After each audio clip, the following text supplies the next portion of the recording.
Glad to have you back. Now let's go to the chambers where lawmakers also considered several matters. President Buhari has sent the names of 46 ambassadorial nominees to the Senate for confirmation. Among the names on the list include Senator Olorunimbe Mamora, representing Lagos, Justice George Oguntade, also from Lagos, Dr. Uzoma Emenike from Abia, Dr. Clifford Zira from Adamawa, Baba Madugu from Bauchi, as well as Pauline Talon from Plateau. However, a federal lawmaker, Senator Philip Aduda, is protesting the non-inclusion of a nominee from the Federal Capital Territory. I have the honor to forward the following list of 46 non-career ambassadors designate for confirmation by the Senate of the Federal Republic of Nigeria.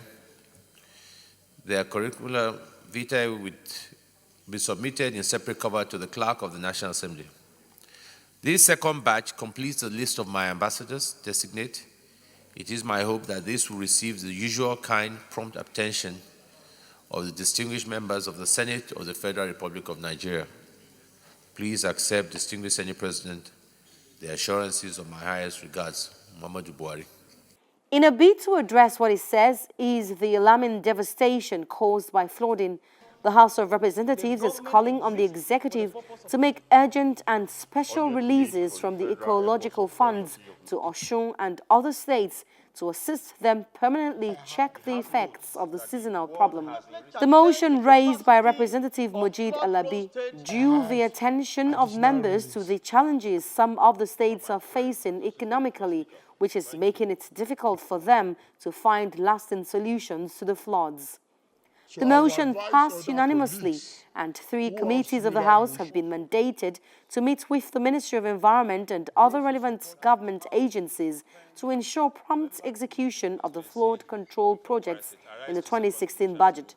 The House is concerned that the economic challenges facing the nation has seriously challenged the capacity of flood-prone states to solely bear the cost of funding flood control and management measures without intervention by the federal government and other donor agencies, with the attendant threat to lives and property of their citizens. The House is concerned that the sources of livelihood of the victims of the recent flooding in Osun and other affected states have been terribly paralyzed, necessitating immediate intervention by way of emergency financial and material reliefs to cushion the effect of the recent flooding and thereby assist the government concerned to alleviate the suffering of the victims, as well as put in place enduring infrastructures that could contain the anticipated massive flooding, as recent early warning notices indicate.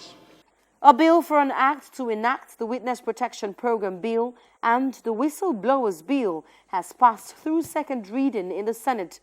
These bills seek to facilitate the protection of persons who are directly or indirectly involved in providing assistance in law enforcement matters and to protect persons making disclosure for the public interest.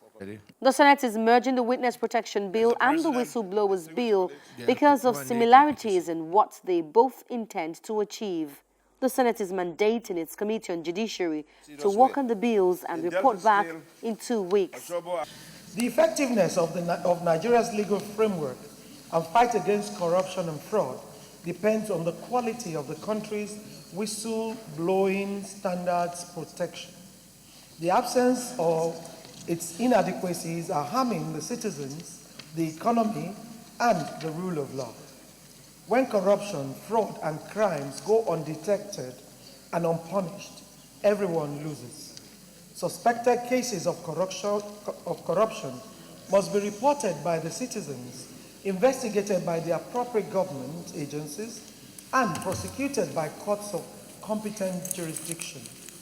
Mr. President, distinguished colleagues, providing effective protection for whistleblowers supports an open and transparent structure where citizens are not only aware of how to report, but also have confidence in reporting procedures without the fear of retaliation for reporting in good faith suspected acts of corruption and other wrongdoings. The House of Representatives has also mandated a joint committee to investigate the alleged abduction and forcible marriage of 14-year-old Miss Habiba Issa. This came as a motion of urgent public importance sponsored by Representative Raphael Ibokwe, which was unanimously adopted by members through a voice vote.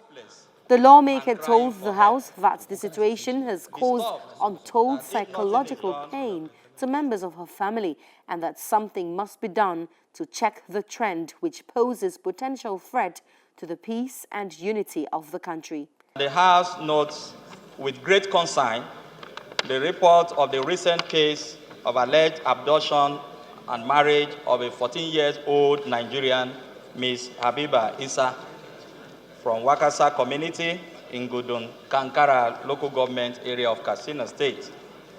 The House further notes that Nigeria is a secular state and signatory to both the UN and the African Charter on Rights and Welfare of the Child. Order, honorable members, please. Aware that Section 21 of the Child Rights Act prohibits the marriage of a minor, and any marriage so contracted is null and void and of no effect whatsoever.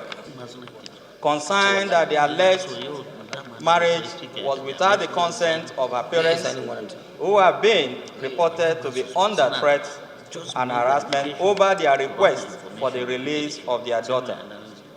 Worried that the situation has caused untold psychological pain to members of her family who are hopeless and crying for help. Disturbed that if nothing is done, this trend may continue, and which poses potential threats to the peace and unity of our dear country. The Senate has commended the federal government, the Swiss government, and the International Red Cross Society for negotiating the release of 21 Chibok girls. In a motion of urgent national interest raised by Senate leader Aline Dume, he said the release of 21 out of over 200 girls abducted by Boko Haram is a testament to the perseverance of our men and women in uniform, the Civilian Joint Task Force, and a clear indication that this government has been relentless in securing their release. He added that he was happy that despite the trauma the girls passed through, they were in high spirits and grateful for being released from captivity. I want to say, maybe you have read in the paper, the emotion, excitement that I personally went through. On Saturday, I sent a message to go and see them. These girls were in high spirit. They were so resilient.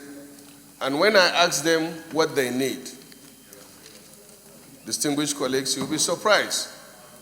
Their leader, that is Gloria, said, please, try to get the remaining of us out there. But in doing so,